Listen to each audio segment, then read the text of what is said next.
আসসালামু আলাইকুম ওয়া রাহমাতুল্লাহি ওয়া বারাকাতুহু।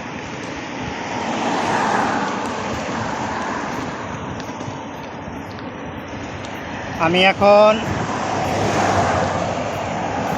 মার্কসের মার্কেটে যাইতাছি সাইকেল নিয়ে। দেখেন আমার গায়ে যে পোশাকটা, এই পোশাকটা না পরলে 10 রিয়াল থেকে 20 রিয়াল জরিমানা হতে পারে।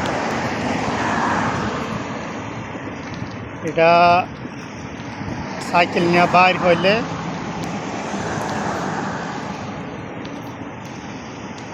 পরে যাইতে হবে, না হইলে গ্যারামা দেবে। সবাই সতর্ক থাকবেন ইনশাআল্লাহ।